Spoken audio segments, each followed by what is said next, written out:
Bonjour bien-aimés dans le Seigneur, j'espère que vous avez passé un bon week-end. Nous sommes dans la joie de vous retrouver pour continuer les enseignements dans le livre des Actes. Et là, nous lisons Actes chapitre 3, les versets 13 jusqu'au verset 26. Lisons au nom du Seigneur. Actes 3, le verset 19 jusqu'au verset 26.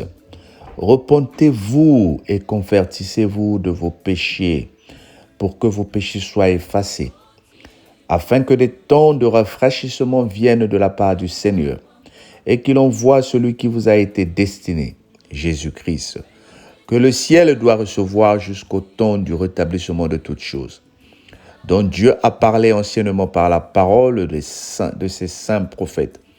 Moïse a dit, le Seigneur votre Dieu vous suscitera d'entre vous, vos frères, un prophète comme moi. Vous l'écoutez dans tout ce qu'il vous dira. Vous l'écouterez dans tout ce qu'il vous dira. Et quiconque n'écoutera pas ce prophète sera exterminé du milieu du peuple. Tous les prophètes qui ont successivement parlé depuis Samuel ont aussi annoncé ces jours-là. Vous êtes les fils des prophètes et de l'alliance que Dieu a traitée avec nos pères, en disant à Abraham, toutes les familles de la terre seront bénies en ta postérité. C'est à vous, premièrement, que Dieu, ayant suscité son serviteur, l'a envoyé pour vous bénir en détournant chacun de vous de vos iniquités. Amen. Dieu est bon, il est merveilleux. Nous sommes sur la suite de l'histoire de Pierre et Jean qui vont à l'église pour guérir le paralytique. Et cela suscite l'étonnement, suscite des problèmes, des questionnements. Chaque fois qu'il y a la main de Dieu, le peuple autour de toi va se lever pour se demander pourquoi cela. Mais Pierre est en train de dire aux incrédules, repentez-vous. C'est tout ce que le Seigneur dit. Repentez-vous, repentez-vous. Oh bien-aimé, si tu vois que la bénédiction de ton frère te dérange, repens-toi. Si tu vois que la bénédiction de ta sœur te dérange, repens-toi. Tout ce que le Seigneur te demande, c'est de te repentir. Ne compare ta vie à personne.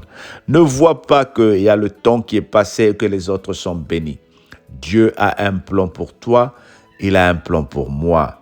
Souvent, nous sommes à côté de la bénédiction de l'Éternel parce que nous sommes hérités lorsque les autres soient en train de recevoir quelque chose de particulier.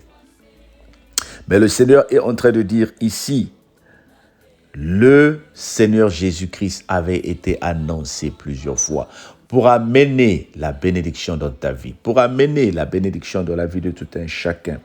Le peuple Israël était tellement un peuple qui vivait en dents de scie. Aujourd'hui, ils croyaient. Après, ils repartaient dans de mauvaises pratiques. Ils ont tué les prophètes. Ils ont nié la présence de prophètes. Dieu leur a donné la grâce de vivre les prophètes qu'ils ont tués, qu'ils ont combattus. La vérité a été toujours combattue, bien-aimé. Tu t'inquiètes pourquoi les gens ne te comprennent pas dans ton milieu? C'est la vérité qui est en toi. Tu t'inquiètes pourquoi il y a des problèmes autour de toi. C'est la vérité. Si tu es réellement de la vérité, c'est difficile que tu aies à 100% tout le monde autour de toi. Nous vivons dans le monde du faux. Nous vivons dans le monde de cafouillage. Nous vivons dans le monde de la corruption. Nous vivons dans le monde où le mal veut être légalisé pour qu'on se dise c'est normal.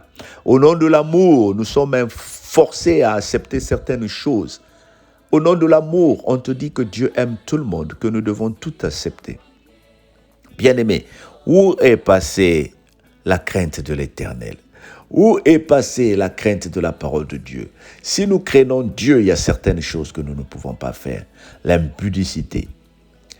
L'impudicité. Aujourd'hui, tout est permis au nom de l'amour. Mais toi, garde ta position. Le Seigneur dit, repentez-vous. C'est à vous, premièrement, que Dieu, ayant ressuscité son serviteur, l'a envoyé pour vous bénir en détournant chacun de vos iniquités. Dieu veut que nous nous détournons de nos iniquités. Il veut que nous nous éloignions du mal. Le mal sera là autour de toi. Mais toi, éloigne-toi du mal. Dénonce le mal. Dénonce le mal. Vis dans la clarté. Les gens ne vont pas t'aimer quand tu vas chercher à vivre dans la clarté. Les gens ne vont pas te comprendre, mais Dieu te comprend. Les gens ne vont pas te soutenir, mais Dieu te soutient. Alors, bien-aimé, ce message est un message de la repentance. Actes des apôtres. Nous sommes en train de voir ici, les apôtres sont investis d'une puissance extraordinaire. Et cette puissance s'accompagne avec des miracles. Il se passe beaucoup de miracles autour des apôtres. Toi, le Seigneur est en train de t'investir d'une puissance extraordinaire. Mais cette puissance-là rencontrera la résistance. La résistance. Les gens vont te résister. Les gens vont résister. Ils ont résisté à Jésus. Ils ont tué le Seigneur. Ils ont voulu l'arrêter. Mais l'Esprit Saint qui est descendu a renoué la puissance de Dieu. Oh, cette puissance est en toi. Cette puissance est en nous. Continuons à vivre cette puissance. Et tu verras la différence. Que le Seigneur te bénisse. Et que tu passes un bon lundi. Cette semaine qui commence est une semaine bénie pour toi et moi. Alors vivons sous la protection de l'Éternel au nom de Jésus. Amen.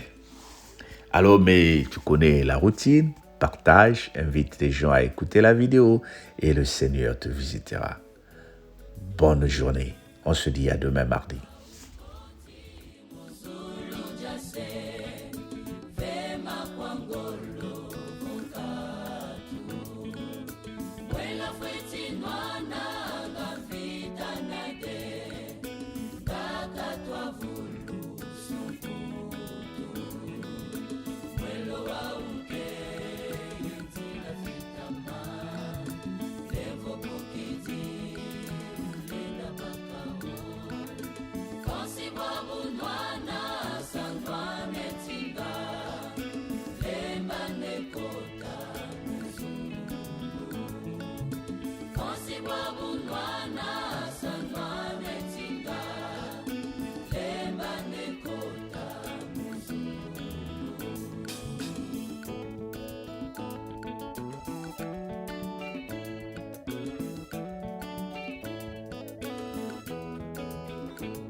kikianta